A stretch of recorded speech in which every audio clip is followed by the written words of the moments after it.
Halo teman-teman, salam sehat selalu untuk kita semua. Salam sejahtera dan semoga Anda semua baik-baik saja bersama dengan keluarga di rumah. Tetap semangat, kembali dengan saya Bung Ropan, saya akan mereview hasil-hasil pertandingan yang dimainkan sejak hari Minggu kemarin sampai di dini hari, khususnya yang berlangsung di Liga Premier Inggris.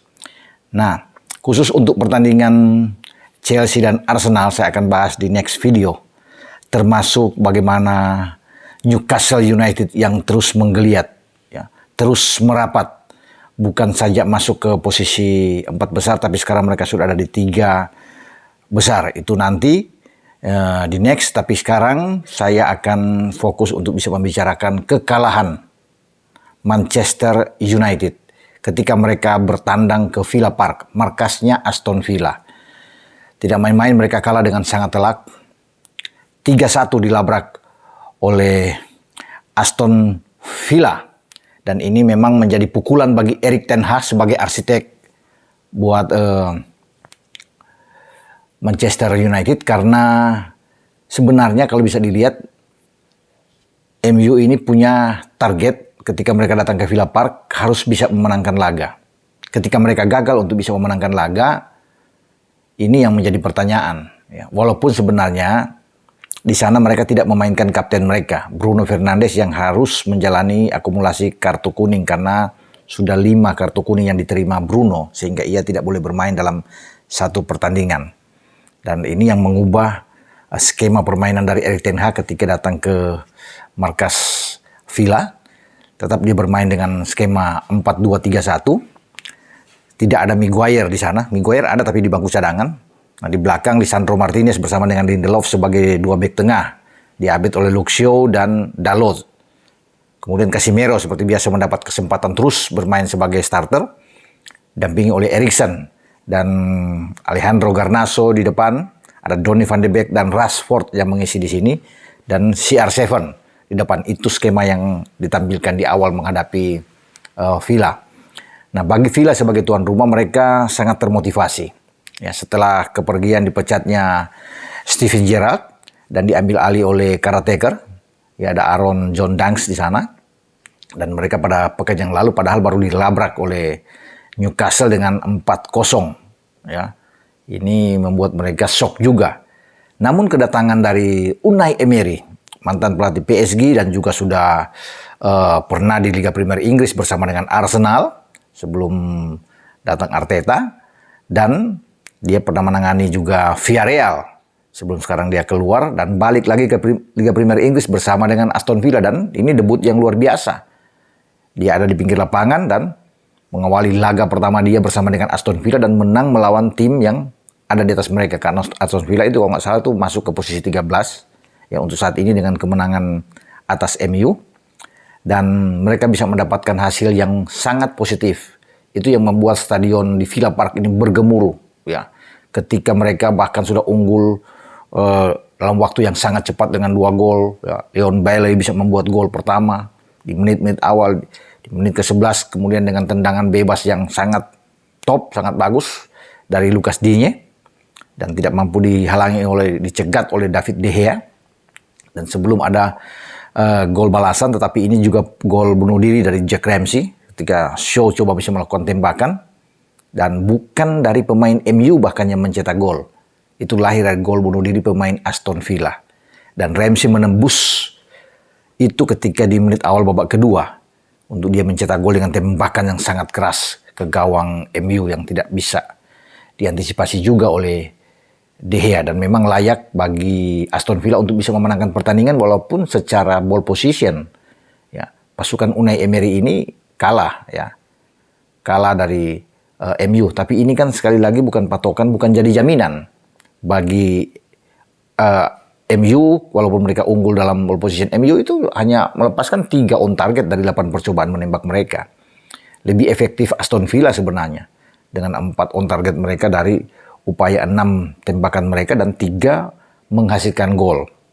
Ini yang harus dievaluasi oleh Erik ten Hag sepulang dari Villa Park sebelum mereka menghadapi Fulham dalam pertandingan terakhir di tanggal 12 atau 13. Tapi yang menarik dari hasil pertandingan ini, kedua tim akan bertemu lagi pada Jumat nanti, ya, pada tanggal 11. Itu di putaran ketiga Piala Liga. Ini bergantian. MU yang menjadi tuan rumah untuk menjamu Aston Villa. Nah, MU harus bisa melupakan kekalahan mereka di Villa Park dengan 3-1 dan fokus di Piala Liga, ya, Piala Carabao. Ya, kalau mereka tetap trauma, ini bukan tidak mungkin mereka dihukum lagi oleh pasukan Unai Emery untuk mengalahkan mereka dengan telak juga. Kalau bisa dikatakan, kalau mereka memang masih belum bisa move on untuk bermain di Old Trafford. Tapi saya pikir mereka akan fokus bagi MU untuk bisa membalas apa yang mereka alami di Villa Park. Ya, dan ini semakin sulit bagi MU untuk bisa merapat masuk ke 4 besar. Mereka terpaku dengan tetap 23 poin, ada di peringkat kelima saat ini. Untungnya juga Chelsea kalah, tapi saya akan bahas sebentar nantinya. Dan Spurs yang ada di posisi keempat, ya, dalam klasemen ini. Jadi saya pikir dengan kejadian ini akan membuat bagi Ten Hag untuk terus bekerja keras. Bagaimana membesut, menangani MU. Karena untuk bisa menjadi juara saya pikir berat, ya, susah boleh dikatakan. Walaupun ini terlalu pagi, tapi dengan kekalahan keempat ini sulit buat MU. Kecuali mereka berharap untuk ada di 4 besar, finish di akhir musim. Dan juga bisa merebut salah satu di antara mungkin Piala Carabao atau Piala FA yang mereka bisa dambakan. Atau masih ada di Liga Eropa kalau mereka bisa menjadi juara.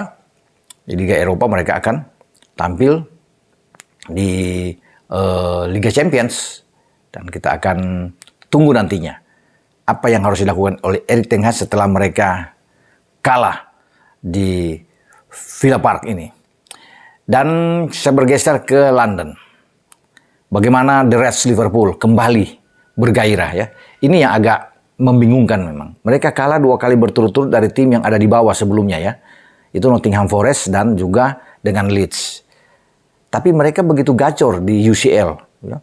Bahkan mereka mengalahkan pimpinan klasemen Napoli di Anfield. Kemudian di saat mereka menghadapi Tottenham Hotspur, justru bermain di London di markasnya Tottenham Hotspur, mereka bisa menang mendapatkan 3 poin. Pasukan Jurgen Klopp ini yang mungkin banyak yang membingungkan. Kalau bermain dengan tim kuat, Liverpool ini jauh lebih bagus, jauh lebih hebat.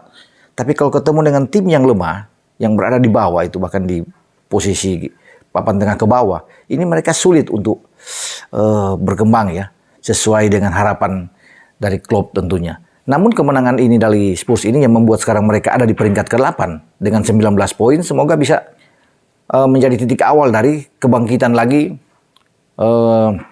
bagi Liverpool. Jangan sampai mereka kalah lagi. Karena di akhir nanti sebelum ke perhatian ke Piala Dunia tuh mereka akan menerima Soton tuh di Anfield. Dan Soton sedang limbung, ya, setelah dihajar oleh Newcastle kemarin. Dan saya rasa Liverpool bisa mendapatkan hasil positif ketika mereka bisa melakukan laga terakhir, ya, sebelum ada di Boxing Day nantinya pada tanggal 27. Nanti mereka akan ketemu dengan Aston Villa, tapi fokus dulu melawan Soton, ya. Tapi sebelum melawan Soton mereka akan terjun di Piala Liga putaran ketiga. Bermain di Anfield, saya pikir mereka bisa lolos sampai ke putaran keempat di Piala Liga. Karena Liverpool ini kan sebagai juara bertahan di Carabao. Musim lalu mereka mendapatkan 2 dari kemungkinan 4 gelar yang mereka incar. 2 itu adalah di Piala Carabao dan di Piala FA. Dua-duanya mereka mengalahkan Chelsea, ya. Dan kita akan lihat nantinya di Piala Carabao ini atau di Piala Liga, Liverpool akan ketemu dengan Derby County. Dan saya rasa mereka bisa atasi tim yang berada di Championship ini dan mereka akan terus bisa melaju. Nah, khusus menghadapi Spurs, Klopp memainkan di belakang itu selain Alisson ada Konate dan Virgil van Dijk, ada TAA, kemudian Robo. Di tengah ada Fabinho yang lebih ke belakang, berdiri di depan Konate dan Virgil van Dijk dalam skema permainan dari Klopp. Kemudian agak mendorong Elliott dan pengatur ritme permainan itu dikendalikan oleh Thiago Alcantara. Nah, di depan itu ada 3, langsung dimainkan sekaligus. Ya, tidak ada Carvalho di sana yang bahkan tidak dimainkan, ada duduk di bangku cadangan. Namun Firmino posisinya agak di belakang sedikit dengan mendorong itu Nunes bersama dengan Mo Salah di depan. Dan Nunes tampil oke ya, bagus sekali. Artinya di menit-menit awal aja dia sudah punya 2 kesempatan menembak yang digagalkan oleh Hugo Lloris. Dan dia pun yang menjadi kreator setelah Robo bisa memberikan umpan dan dia bisa mengontrol bola sebelum Salah membuat gol, dan dia bisa memberikan assist terhadap Salah di gol pertama. Dan dia banyak membuat peluang-peluang terbaik ya. Nunes dalam pertandingan ini ada 1 kena mistar dan mestinya dia harus bisa mencetak gol. Tapi itu dia tidak bisa dapatkan. Dan 2 gol kemenangan bagi The Reds Liverpool itu diciptakan dua-dua oleh Mo Salah. Dan gol balasan bagi pasukan Antonio Conte di hadapan publik mereka itu dibuat oleh Harry Kane setelah menerima umpan dari Dejan Kulusevski. Nah, mungkin Dejan Kulusevski ini yang pemain cadangan yang telat saya pikir dimainkan oleh Conte ya. Setelah ia sembuh dari cedera, dia menggantikan Ryan Sessegnon, ya mungkin di menit 68. Kalau dia masuk dari awal mungkin agak lain, karena setelah Dejan Kulusevski ini masuk memang cara bermain dari Spurs bagus sekali ya. Mereka bisa menekan, bisa terus bisa memberikan rasa khawatir ya bagi Klopp di pinggir lapangan, karena mereka terus membangun serangan secara bergelombang depan. Selain ada Ivan Perisic juga di sana ya, ada Højbjerg yang bermain oke, ya, ada Bentancur. Banyak juga peluang yang diperoleh tuan rumah, tapi mereka tidak bisa mampu mengkonversi bisa menjadi gol. Perisic misalnya, ya ada Højbjerg, ada Eric Dier yang membentur tiang juga, ada Harry Kane. Banyak peluang, ada Ryan Sessegnon yang punya peluang. Tapi Eli juga di belakang bermain bagus ya, di bawah mister bagi di Liverpool. Dan menggagalkan upaya-upaya dari pemain-pemain Spurs untuk bisa mencetak gol. Nah, kalau penguasaan bola memang layak ya dimiliki oleh pemain-pemain Liverpool. Mereka mengendalikan permainan, yang mengontrol permainan di sepanjang laga dengan 54%. Dan mereka bisa melepaskan ada mungkin 16 tembakan ya dalam pertandingan ini dengan ada 6 on target ya. 15 tembakan dengan 6 on target dibandingkan dengan Spurs yang melepaskan mungkin ada 14 tembakan dengan 5 on target. Sebenarnya kalau melihat dari keseluruhan ini berimbang juga ya, walaupun pole position saya bilang tadi ada di Liverpool. Jadi sangat disayangkan bagi tim asuhan Antonio Conte ini ketika mereka yang bertekad untuk menang dan mereka yakin bisa mendapatkan itu karena Liverpool sedang kurang bagus di IPL, namun mereka sulit bisa mendapatkan 3 poin. Dan ini semakin berat saya pikir bagi Spurs ya untuk bisa bersaing, walaupun mereka sekarang masih ada di peringkat keempat, sudah 4 kali kalah sekarang dan sudah bahkan disalib oleh Newcastle. Ini akan menjadi pekerjaan berat bagi Antonio Conte untuk pertandingan-pertandingan selanjutnya. Nah, kita akan tunggu perkembangan ke depan nantinya. Oke, sampai di sini review saya untuk pertandingan yang ada di IPL. Ciao.